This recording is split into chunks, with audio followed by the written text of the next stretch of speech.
Good morning and welcome to this edition of Tank Time. Good morning from the new and improved Pea Puffer tank. There's two of our new denizens now in their new home. This used to be the flagfish home. I kept them around. There's the third one. I kept them around.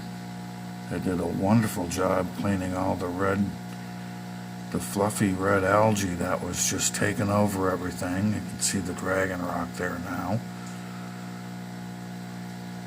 And they were just like Mo, Curly, and Larry though, just fighting, always fighting. So I traded them in for some plants. I got some kabamba.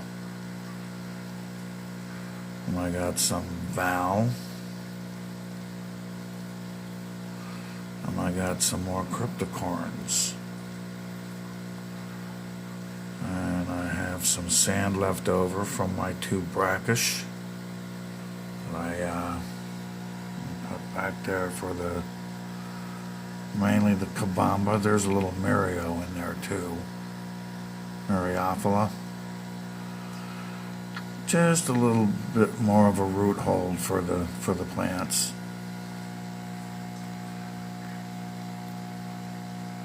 And I treated for a few days with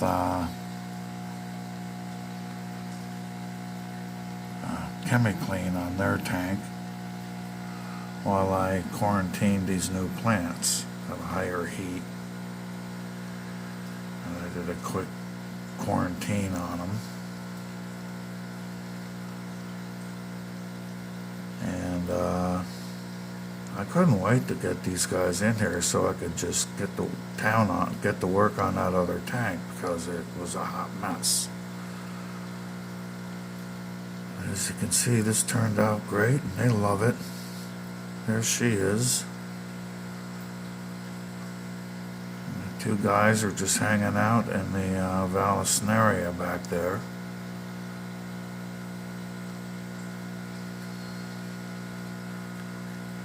The other plants were just buried with this fluffy red algae.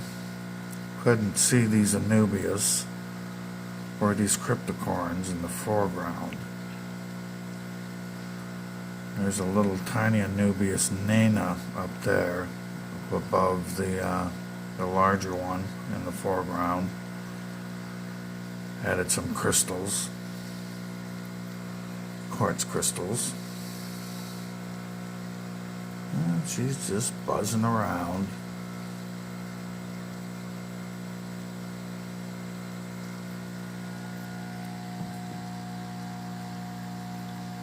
And the cutest fish in the world, pea puffers.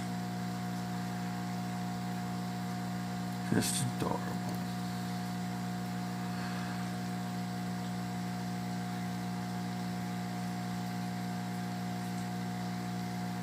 And over here, we have the Pea Puffer original home. As you can see from one of my other videos, this cleaned up nicely. After I moved the Pea Puffers into their new 20-gallon home, I bombed the living bejeebers out of this tank with hydrogen peroxide. First, I did a big water change to physically remove as much of the cyanobacteria that I could. And then I rained hell down on this tank. Glug, glug, glug. A couple days later, there were just green rags floating around in this tank. That was dead cyanobacteria. So I did another hefty water change. Boy, did the water stink. And I got a ton of dead, yucky, nasty cyano out of here. Filled her back up, did another treatment, killed off any of the around the edges. And after about the fourth treatment,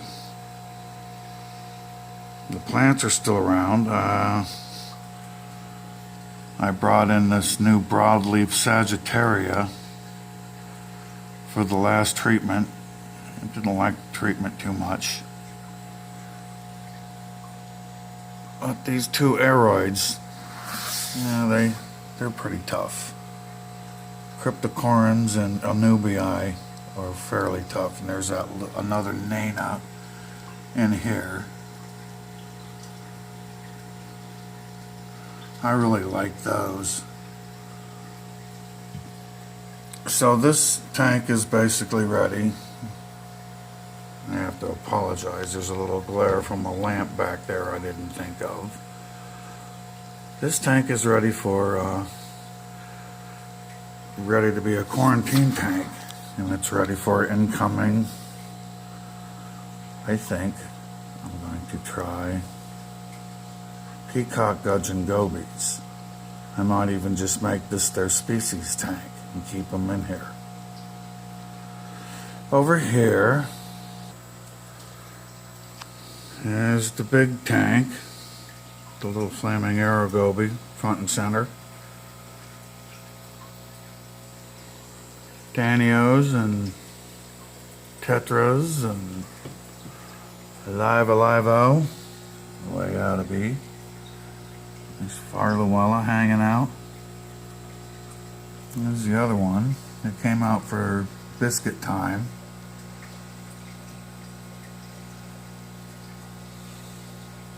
Not too many assassin snails left. They just, you see empty shells everywhere from where the clown loaches get them. Because they don't eat each other. Clown loaches love the assassin snails.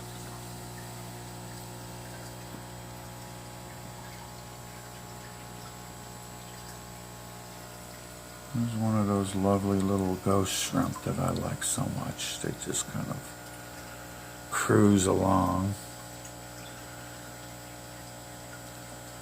Just light like a little butterfly.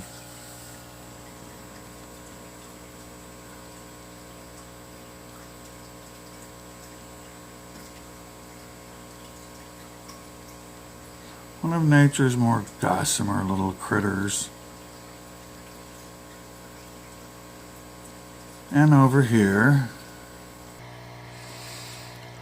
we have the nursery.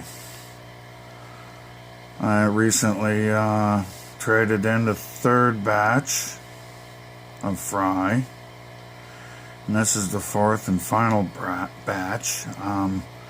I've decided I'm not going to collect any more babies. I'm going to turn this into a bumblebee goby species tank. And there's some little black Dumbo-eared guppy fry in there too. They ought to fetch me something.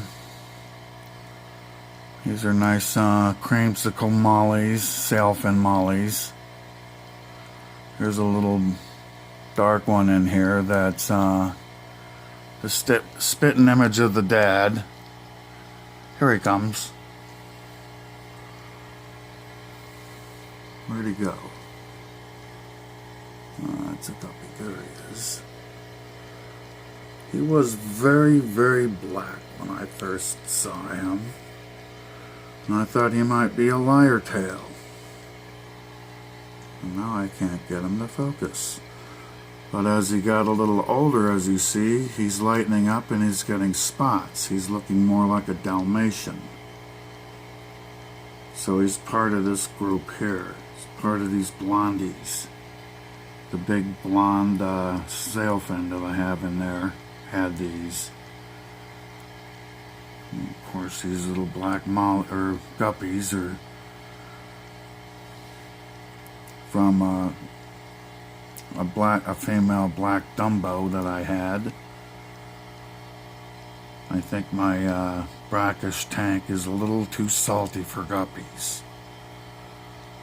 So a few of them survived, a lot of them didn't. The Endlers has never had a problem. I might get another Endlers down the road because I find them to be very colorful and very hardy.